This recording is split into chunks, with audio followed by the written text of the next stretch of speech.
Elliot Crane returned to work after a rare 2-week vacation, his first in years.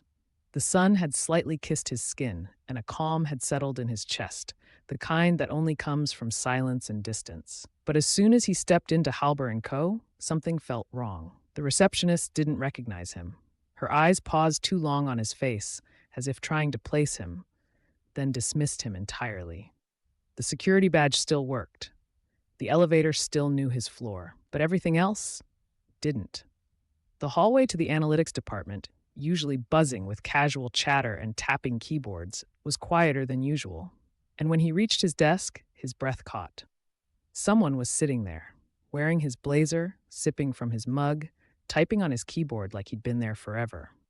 The man even looked like him in a slightly refined way, like someone had taken The man even looked like him in a slightly refined way, like someone had taken a file to the edges of Elliot's personality and sanded them smooth. Confused, Elliot approached his manager, but her expression was blank, her tone polite but distant, as though he were a stranger applying for an internship. There were no records of his employment, she said. His email account had been archived and reassigned. Everything, his files, messages, even his photograph on the staff board, was gone. His protests were met with awkward smiles, forced patience, and eventually security. He left the building in a daze, wondering if this was an elaborate prank, a glitch in the system, or a psychotic break no one had told him about. But over the next few days, watching from a diner across the street, he saw it happen again. One by one, his coworkers changed. People he'd known for years were suddenly gone, their names unmentioned, their desks occupied by slightly different versions of themselves. Same roles, same smiles, same general energy, but altered, smoothed, more cooperative, more corporate. They moved too perfectly, as if reading from the same invisible script. Elliot kept a notebook, tracking who changed and when. Then one night, driven by obsession and dread, he snuck back into the building and discovered a hidden level beneath the basement, an unmarked floor filled with cold light, strange machines and glass pods. Inside each pod, people, replicas, some still forming, some twitching like they were dreaming.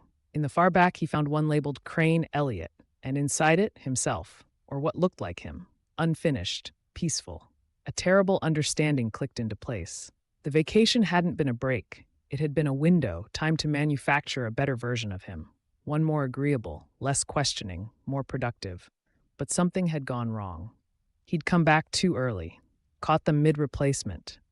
Now he didn't know who he was anymore. Maybe he was the replacement and just didn't remember the switch. Maybe the real Elliot had already vanished years ago, and he was just a worn-out copy left behind. In the quiet that followed, Elliot didn't scream, didn't destroy the machines, didn't wake the sleeping clone.